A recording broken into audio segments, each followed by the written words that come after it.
Lamborghini is known for their big, naturally aspirated engines and the sound these cars create. The Aventador,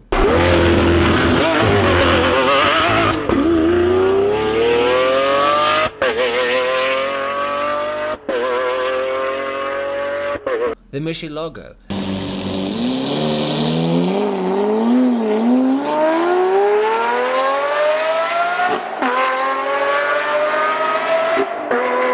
and yes, the baby V10 Lambos.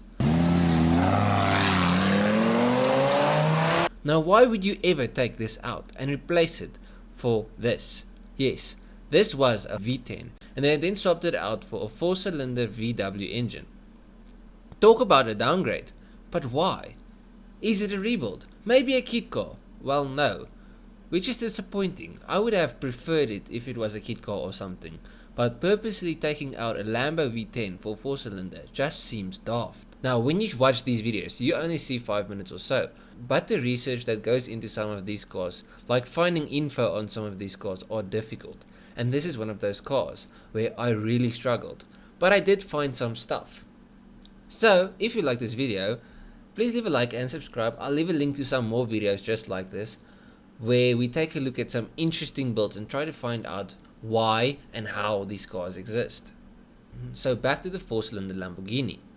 Like you can see by the bodywork, this is a race car. Mountain Racing, who is a racing team out of Brazil, uses this 4-cylinder Lamborghini in endurance events.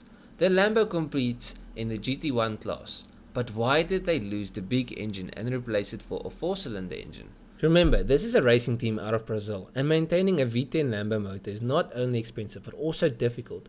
Parts are scarce. So what do you do when you've got a V10 engine that's broken and you can't find any parts in time?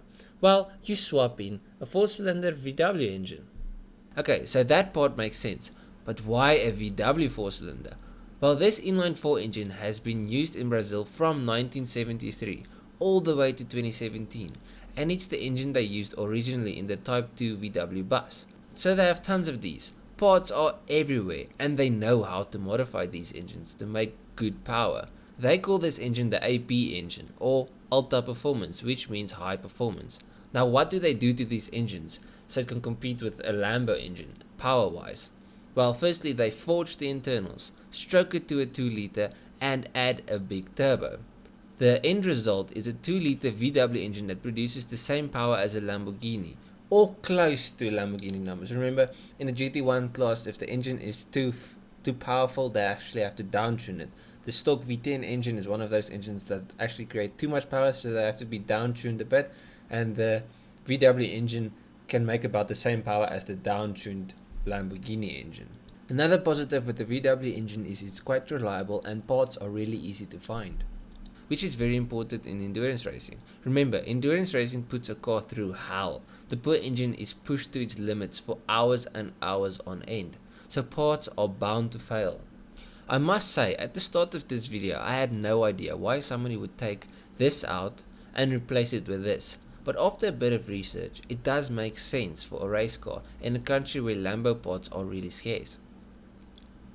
P.S. Here's an interesting fact for everybody that loves Lambos. All Lamborghini engines are off-center. There's something that can trigger a few people's OCD. And if you don't believe me, here's a few examples, but just go check. Google a few Lamborghinis from the back and just check the engine. They are all off-center. Anyways, if you guys enjoyed this video, found it interesting, or just feel nice and charitable today, leave a like and subscribe. I've got much more videos on specific cars. I've got build videos like this where we analyze why and how the cars are built. I've got videos on newer cars, and then I've got list videos. I've got a lot of list videos and an entire build series on my personal car as well. If you like bikes, I've got bike videos too, since I ride. So yes, hope you guys enjoyed the video. Check you guys in the next one. Chazai.